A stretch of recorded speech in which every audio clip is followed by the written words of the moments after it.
ये लेक्चर जो है ये डिक्री पे देना चाहता हूँ मैं कि क्योंकि सिविल प्रोसीजर कोड में या अदरवाइज भी डिक्री का लफ्ज़ बड़ा इस्तेमाल होता है।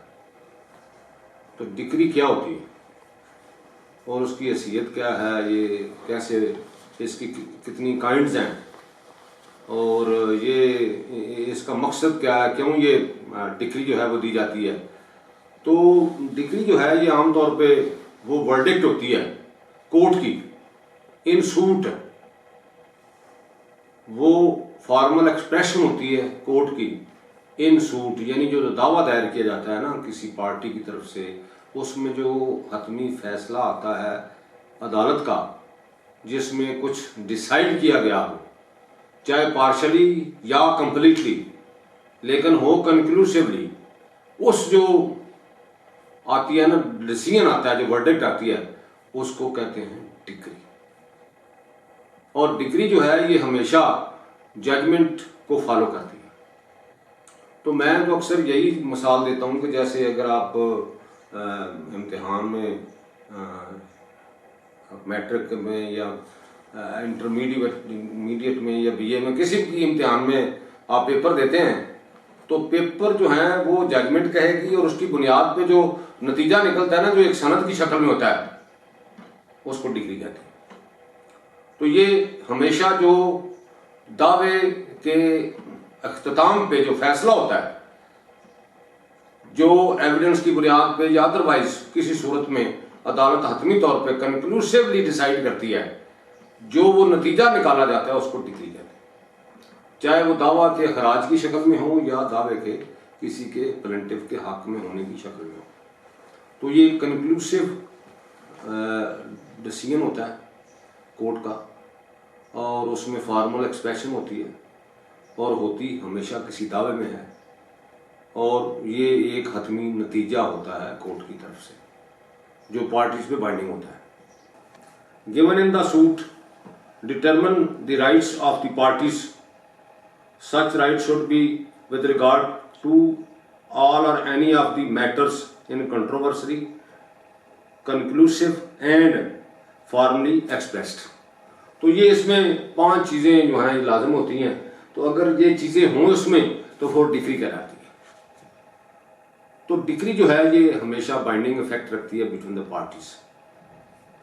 लेकिन अगर ये जनरल पब्लिक के खिलाफ हो या इसमें, तो फिर सारे लोग इसके पाबंद हो जाते हैं, यानी रिप्रेजेंटेटिव सूट में हो तो ये सारी कम्युनिटी इसके पाबंद हो जाती है। तो ये इस तरह की सूरत हाल। तो डिग्री की किस्में होती हैं, ये फाइनल भी होती है, प्रीलिमिनरी भी होती है, पार्टली फाइनल होती है, पार्टली प्रीलिमिनरी भी होती है। इसके आगे भी काफ़ी किस्में, कॉन्सेंट डिग्री भी होती है, कंटेस्टेड डिग्री होती है। ये इस तरह की इसमें काफ़ी सारी अक़साम है जो डिग्री के बारे में होती है। तो अब इसमें देखना ये है कि डिग्री जो है ये इसका यानी इसमें और एक ऑर्डर होता है, एक डिग्री होती है। ऑर्डर जो है वो अपीलेबल तब बनता है अगर उसके बारे में ज़ाब्ता दीवानी में इजाज़त मौजूद हो। मसलन सेक्शन 104 में और सेक्शन ऑर्डर 43 रूल 1 में ये बताया गया है कि कौन कौन सा ऑर्डर जो है वो काबिल अपील है। जो काबिल अपील है उसका जिक्र मौजूद है, जिसका जिक्र मौजूद नहीं है उसके खिलाफ अपील दायर नहीं हो सकती बल्कि निगरानी करना पड़ेगी। लेकिन जहां पे लफ्ज़ डिक्री आएगा ना, वो हमेशा उसमें अपील दायर होगी सेक्शन 96 के तहत CPC। तो ये इसमें फ़र्क है ऑर्डर और अपील में। ऑर्डर जो है उसके बारे में अपील की इजाज़त हो तो फिर उसमें अपील दायर होती है। मसलन अगर देखें ना ऑर्डर 39 रूल 1-2 के बारे में लिखा हुआ है कि ये अपीलेबल ऑर्डर्स हैं, तो इसमें अपील दायर होगी। लेकिन अगर कोई अमेंडमेंट का ऑर्डर पास होता है अंडर ऑर्डर 6 रूल 17 तो वो काबिल अपील नहीं है बल्कि वहाँ पर निगरानी दायर करना पड़ेगी। लेकिन जहाँ पे डिक्री का लफ्ज़ आएगा वहाँ पे हर हालत में अपील जो है वो राइट बन जाएगा उस पार्टी का जिसके खिलाफ वो फैसला हुआ है, तो वो अपील में जा सकते हैं। तो इसको डिक्री कहते हैं। अब देखना यह है कि जो मैंने ऊपर बात की है कि जो दावे में अगर दावा होना चाहिए, सूट में फैसला होना चाहिए, और सूट वो होता है जो प्लेंट से स्टार्ट हो। प्लेंट, प्लेंट क्या होती है? प्लेंट वो होती है जो ऑर्डर 7 के तहत एक दस्तावेज लिखी जाए जिसमें वही तरीकाकार इख्तियार किया जाए जो ऑर्डर 7 में दिया गया हो, उसके रूल्स के मुताबिक उस तरतीब से लिखी गई हो, और जो बकायदा ऑर्डर 6 रूल 14 और ऑर्डर 6 रूल 15 के तहत वेरीफाइड और साइंड हो, उसको प्लेंट कहेंगे।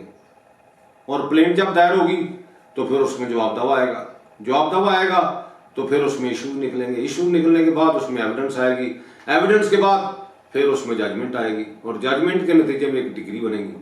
तो ये है सूट और सूट। लेकिन अगर सूट के अलावा कोई ऑर्डर आएगा जिसमें सूट का फैसला नहीं होगा बल्कि किसी एप्लीकेशन का या अदरवाइज, तो वो डिक्री नहीं कहलाएगी, वो एक ऑर्डर कहलाएगा। ये फर्क है दोनों। लेकिन इसमें कुछ थोड़ा सा उन्होंने एक्सेप्शन दी हुई है ऑर्डर्स के बारे में। इस सेक्शन में 2(2) में ये लिखा हुआ है कि अगर कोई प्लेंट रिजेक्ट हो जाती है अंडर ऑर्डर 7 रूल 11 CPC, तो क्या वो डिक्री कहलाएगा ऑर्डर या नहीं? है तो वो ऑर्डर फाइनली तो नहीं हुआ, एविडेंस के बाद तो नहीं आया, कंक्लूसिव एडजुडिकेशन तो नहीं है, वो तो एक कबल अज वक्त एक फैसला आ गया है, किसी दरखास्त में आ गया, अदरवाइज प्लेंट रिजेक्ट हो गई है ऑर्डर 7 रूल 11 के तहत, तो क्या वो रिजेक्शन का ऑर्डर जो होगा whether that called as a decree of the court?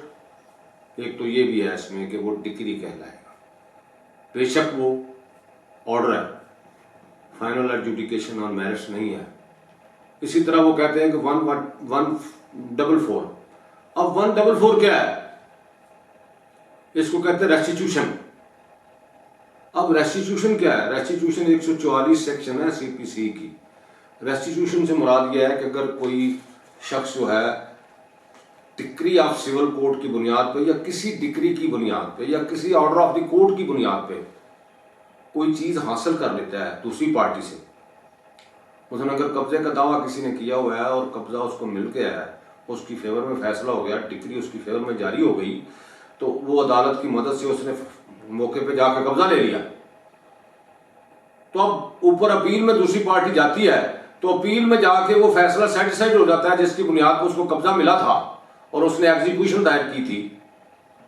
तो अब फैसला जिसकी बुनियाद पे कब्जा मिला था वो तो खत्म हो गया, लेकिन इस दौरान कब्जा ले लिया प्लेंटिफ ने जिसके हक में डिक्री हुई थी, तो क्या जो डिफेंडेंट है जिससे कब्जा लिया गया था वो कब्जा वापस ले सकता है? हाँ, उसका उन्होंने 144 बनाई हुई है सेक्शन CPC में। वो कहते हैं कि वो एप्लीकेशन देगा, रेगुलर सूट फाइल करने की जरूरत नहीं है, और वो उसी अदालत में देगा जिसने कब्जा दिलवाया था, और वो अदालत जो है 144 की दरखास्त के तहत उसको कब्जा दिला देगी।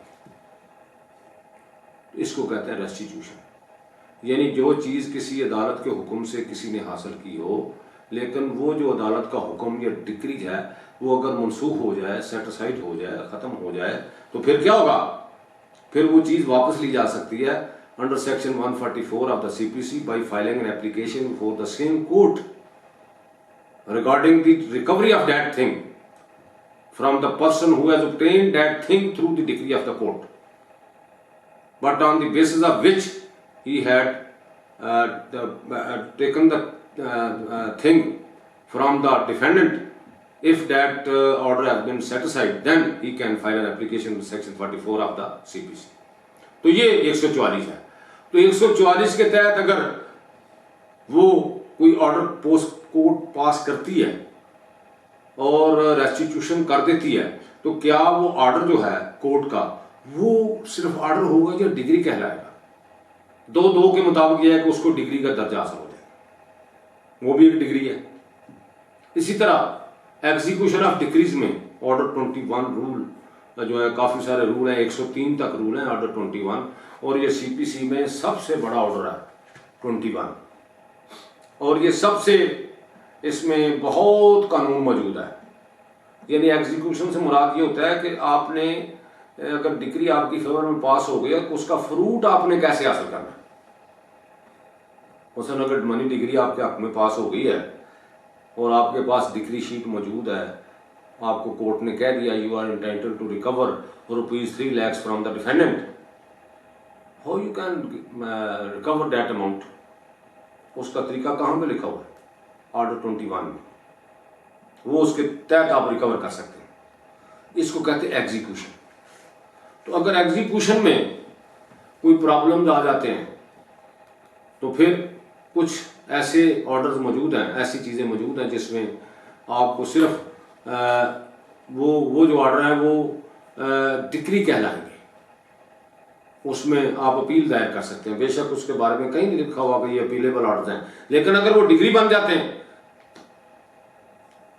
Under order 22 section 22 of the CPC, जैसा कि उसके नीचे लिखा हुआ है, तो फिर उनकी आप अपील फाइल कर सकते हैं। मतलब उसमें क्या है, ऑर्डर 21 रूल 60, इसी तरह ऑर्डर 21 रूल 96, 97, 98, 100, 101, 103, ये सारे के सारे इसके तहत अगर आप कोई मामला होता है ऐसा, यानी ये ऑब्जेक्शन होते हैं एग्जीक्यूशन पे, इसको ऑब्जेक्शन पिटीशन कहते हैं। अगर वो आप फाइल करते हैं before the civil court in respect of execution of the decree, if any order has been passed then that called as a decree, उसकी आप अपील दायर कर सकते हैं, उसको भी डिग्री कहते हैं। तो मैं ये गुजारिश करना चाहता हूं कि जहां पे डिक्री का लफ्ज आ जाएगा वहां पे वो अपीलेबल होगी और आप अपील फाइल कर सकते हैं। और अपील जो है वो हमेशा किसी पार्टी का एक हक होता है, उस हक से किसी को डिप्राइव नहीं किया जा सकता। लेकिन अगर अपील नहीं है, वो अपीलेबल ऑर्डर नहीं है, इजाजत नहीं है उसकी, या वो डिक्री नहीं है या उसकी इजाजत नहीं है, तो फिर आप उसमें एक 115 के तहत यानी 115 सीपीसी के तहत आप रिवीजन फाइल कर सकते हैं। तो रिवीजन जो है ये बिटवीन कोर्ट एंड पार्टी होती है, लेकिन जो अपील होती है ये बिटवीन द पार्टीज होती है। और अपील हमेशा कंप्लेंट होती है अगेंस्ट द कोर्ट, उसने गलत फैसला किया है, दुरुस्त नहीं किया। तो ऐसी सूरत हाल में ये मामला जो है इस तरह उन्होंने इसको एलेबोरेट किया हुआ है। अब मैंने शुरू में बताया था कि जो डिग्री है उसकी किस्में हैं। मतलब मैंने कॉन्सेंट डिग्री बयान की थी। कॉन्सेंट डिग्री से मुराद ये है कि जो with the consent of the parties वो डिग्री पास होती है, यानी एक पार्टी दावा करके दूसरी उसको तस्लीम कर लेती है। वो कहती है बिल्कुल ये दुरुस्त कह रहा है, मैं मौक़िफ़ को तस्लीम करता हूँ मुद्दई के, तो उसको हमेशा कॉन्सेंट डिग्री कहते हैं और उर्दू में इसको इकबाली डिग्री कहते हैं। एक कंप्रोमाइज डिग्री होती है, यानी बाद औक़ात during the pendency of the suit दोनों पार्टीज के दरमियान राजीनामा हो जाता है, आपस में टर्म्स एंड कंडीशन तय हो जाती हैं, वो डिग्री कंप्रोमाइज की बुनियाद पे हो जाती है।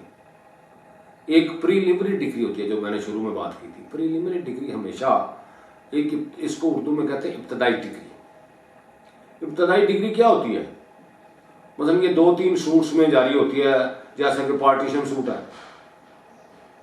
अब पार्टीशन सूट को तकसीम का दावा आप जायदाद का करते हैं तो वो उसमें पहले कोर्ट आपके हिस्से मुतय्यन करेगी, आपके हिस्से मुतय्यन करेगी। अगर वो हिस्से मुतय्यन हो जाते हैं, वो कोर्ट समझती है कि फ्रीकैन को शेयर हैं, तो फिर उनके हिस्से की डिटर्मिनेशन करके फिर कोर्ट डिक्री पास करेगी। अभी तक फाइनल नहीं हुई। फाइनल तो तब होगी जब तकसीम होकर प्रॉपर्टी आपके हवाले हो जाएगी, ये आपको बता देंगे ये फलां साहब का, ये फलां हिस्सा फलां का, ये फलां हिस्सा फलां का। लेकिन जो पहले हिस्से डिटर्मिन किए गए हैं, पार्टीज को कुछ शेयर माना गया है, उनके हिस्से का कह दिया कि किसी का 1/2 है, किसी का 1/3 है, किसी का 1/6 है, तो उसके बाद वो एक इब्तदाई डिग्री पास करेंगे, उसमें डिटर्मिनेशन करेंगे, उसको प्रीलिमिनरी डिग्री कहा जाता है। आप फाइनलाइज के लिए वो कमीशन भेजेंगे, वो रिपोर्ट देंगे कि ये पार्टीशनेबल है या नहीं है, तो फिर उसके बाद एक फाइनल डिग्री पास होगी कि ये फलां का हिस्सा, ये फलां का हिस्सा, ये फलां का हिस्सा। तो इसको प्रीलिमिनरी डिग्री पहले होती है, फिर फाइनल होती है। इसी तरह रिटेंशन ऑफ अकाउंट्स में जो हिसाब किताब का दावा है, उसमें अगर फ्रीकैन कहते हैं जी हमारा आपस में पार्टनरशिप थी, हमारा हिसाब करके दिया जाए, तो पहले अदालत क्या करेगी? ये डिटरमिन करेगी कि कितना कितना किसी का हिस्सा था, क्या वो पार्टनर थे भी या नहीं थे। तो वो जो फैसला करेगी कोर्ट, वो प्रीलिमिनरी डिग्री कहलाएगा। और उसके बाद फिर जब हिसाब किताब मुकम्मल हो जाएगा और वो कहेंगे फलां को इतने पैसे आते हैं, फलां को इतने आते हैं, फलां को इतने हैं, तो फिर वो फाइनल डिग्री कहलाएगी। तो इस तरह काफ़ी केसेस में प्रीलिमिनरी डिग्री भी पास हो सकती है और उसके बाद फाइनल भी हो सकती है। बाद पार्टली प्रीलिमिनरी डिग्री पास होती है, पार्टली फाइनल भी डिग्री पास हो जाती है। तो ये सारी डिग्रीज हैं। अब जहां पे लफ्ज डिग्री आएगा वहां पे ये जो है अपील का राइट जो है वो बन जाएगा। और ये डिग्री जो है ये काबिल निफाज होती है, कोर्ट मदद करती है उस पार्टी की जिसके हक में उसने डिग्री पास की हो। लेकिन कुछ डिग्रीज ऐसी होती हैं जो नॉन एग्जीक्यूटरी होती हैं, यानी नॉन एग्जीक्यूटरी से मुराद ये होता है कि जिनकी अजरा जो है, जिनकी एग्जीक्यूशन जो है वो कोर्ट में फाइल नहीं की जा सकती, उनके बारे में आप कोर्ट से मदद नहीं ले सकते। और वो कौन सी है? वो हमेशा डेक्लेरेटरी डिग्री होती हैं जिसमें किसी के राइट का सिर्फ तयन किया गया कि आपका ये हक बनता है, तो वो एग्जीक्यूटेबल नहीं होती। लेकिन जिसमें राइट के साथ ये भी कहा गया हो कि आप पोजेशन ले सकते हैं, तो पोजेशन लेने के लिए you can get the aid of the court. आप उसमें अपनी अजरा दायर कर सकते हैं, उसमें एग्जीक्यूशन फाइल कर सकते हैं, कोर्ट आपकी मदद कर सकती है। तो इसमें ये भी काफ़ी सारी ऐसी डिग्रीज हैं जो नॉन एग्जीक्यूटरी होती हैं जिसमें सिर्फ डेक्लेरेशन सीख करते हैं। यानी जैसा कि आप ये देखें ना, ये आजकल रवाज है ज़्यादातर ये नामों की गलती का, लेकिन अगर आपने सिर्फ डेक्लेरेटरी सूट फाइल किया, रखा है कि मेरा नाम नादरा ने गलत लिख दिया, तो वो अगर डिक्लेयर हो जाता है कि नाम आपका ये है, तो वो आप उसकी एग्जीक्यूशन नहीं फाइल कर सकते। आपने सिर्फ वो डिग्री जाके उनको पेश करनी है, वो आपका नाम दुरुस्त कर देंगे। लेकिन अगर आपने उसमें मैंडेटरी इंजंक्शन भी मांगा हुआ है कि उनको हुक्म दिया जाए कि मेरा नाम दुरुस्त करें जैसा कि डिक्लेयर हुआ है, तो फिर अदालत उसमें उनको कह सकती है, एग्जीक्यूशन फाइल हो सकती है कि आप इस पर अमल करें।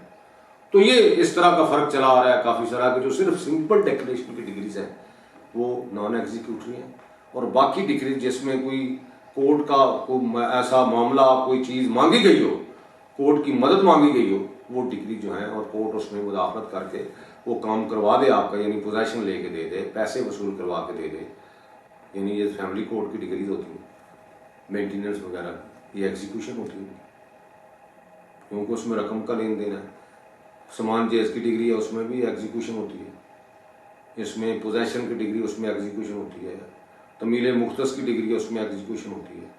तो ये काफ़ी सारी डिग्रीज में एग्जीक्यूशन होती है। तो मुख्तसर मैं ये कहूँगा, एक और बात कहना चाहता हूँ कि कॉन्सेंट डिग्री जो है उसमें ये 96 में लिखा हुआ है CPC में कि उसमें अपील दायर नहीं हो सकती, क्योंकि that has been obtained the parties through their own consents. उसमें दोनों मुतफिक हो कि उन्होंने, उसमें तो कोई इख्तिलाफ ही नहीं था उनका। तो अगर कोई बाद में कहे कि मैं अपील दायर करना चाहता हूँ, तो वो नहीं कर सकता। बाकी जितनी डिग्रीज होंगी कंटेस्टेड वगैरह काउंसिल के अलावा, उसमें अपील दायर हो सकती है और अपील जो है वो सुनी जा सकती है और अपील में फैसला हो सकता है। तो ये था थोड़ा सा डिग्री के बारे में, जो बड़ी अहम चीज़ है ज़ाब्ता दीवानी में, जिसको हमेशा आपने याद रखना है। Thank you very much.